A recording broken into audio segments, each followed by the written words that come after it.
শুধু বিমান হামলা চালিয়ে ইরানের মতো একটি দেশের সরকারকে ফেলে দেওয়া কিভাবে সম্ভব? যেখানে সরকারের জনসমর্থন রয়েছে সেখানে কাজটি অসম্ভব, ইতিহাস এমনটিই বলে। তাই যুক্তরাষ্ট্র এখন পুরনো সাম্রাজ্যবাদী কৌশল ডিভাইড অ্যান্ড রুল ব্যবহার করে ইরানে লক্ষ্যে পৌঁছাতে চাচ্ছে। ট্রাম্প প্রশাসন এখানে কুর্দিদের কাজে লাগানোর কথা ভাবছে। সংবাদ মাধ্যম ফিনান্সিয়াল টাইমস থেকে জানা গেছে, ট্রাম্প প্রশাসন এখন ইরানের কুর্দি সশস্ত্র গোষ্ঠীগুলোর সঙ্গে আলোচনা করছে। এই গোষ্ঠীগুলো ইরান বিরোধী চলমান মার্কিন ইসরায়েলি যুদ্ধবাজিতে কোনো সহায়ক ভূমিকা পালন করতে পারে কিনা সেটি খতিয়ে দেখছে যুক্তরাষ্ট্র। আলোচনা সফল হলে যুক্তরাষ্ট্র শুধু আকাশ শক্তির উপর ভরসা না করে সরাসরি মার্কিন সৈন্য না পাঠিয়েই সামরিক চাপ বাড়াতে পারবে। ইরাকি কুর্দিরা ইরানের বিরুদ্ধে যুক্তরাষ্ট্রের পক্ষে কাজ করতে প্রস্তুত। এই পরিকল্পনা কুর্দি, ইরানি এবং এমনকি যুক্তরাষ্ট্রের জন্য বিপদ ডেকে আনতে পারে। কুর্দিরা যুক্তরাষ্ট্রের কাছ থেকে আগে নিরাপত্তার গ্যারান্টি চাইছে, কারণ যুক্তরাষ্ট্রের সঙ্গে তাদের দীর্ঘদিনের সম্পর্ক এখন নষ্ট মূলত বিশ্বাসঘাতকতার কারণে। এখানে বিশ্বাসঘাতকতাটির নাম যুক্তরাষ্ট্র।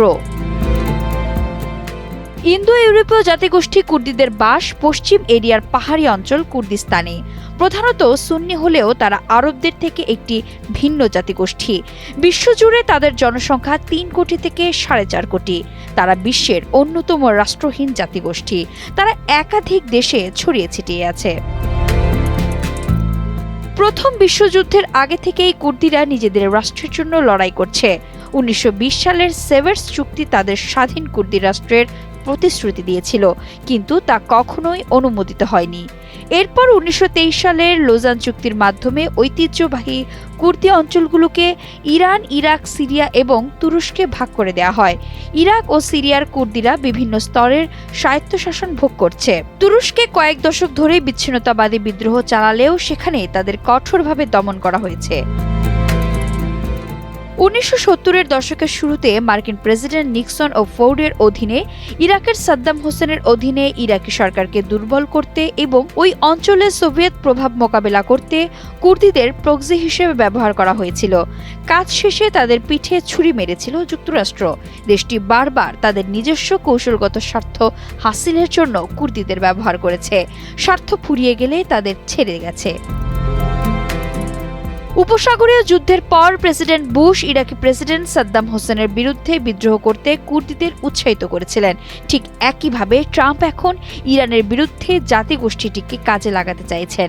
তবে ২০২৪ সালে বাশার আল আসাদের পতনের পর যুক্তরাষ্ট্র আবারও কুর্দিদের স্বার্থের চেয়ে ন্যাটো মিত্র তুরস্কের সাথে সম্পর্ককে প্রাধান্য দেয়। তুরস্ক সমর্থিত আহমেদ আল সারার নেতৃত্বাধীন সিরিয়া বাহিনী কুর্দি স্বায়ত্তশাসিত অঞ্চল দখল করে নেয়। ফলে হাজার হাজার মানুষ নিহত এবং লক্ষ লক্ষ মানুষ বাস্তুচ্যুত হয়। যুক্তরাষ্ট্র কুর্দিদের যেভাবে বারবার ব্যবহার করেছে তাতে অনেকে মনে করেন মার্কিন ফাঁদে পা দেওয়ার আগে তাদের বাহিনীর ২ বার ভাবা উচিত। ইরান দখল করে পুতুল সরকার বসাতে যুক্তরাষ্ট্র সফল হলে তারা কুর্দি স্বার্থ বিসর্জন দিতেও দ্বিধাবোধ করবে না। দীর্ঘস্থায়ী যুদ্ধের প্রতি অনীহার জন্য পরিচিত ট্রাম্প মধ্যপ্রাচ্যে তার স্বার্থ কমে গেলে কুর্দিরা আগের মতোই একা পড়ে থাকতে পারে।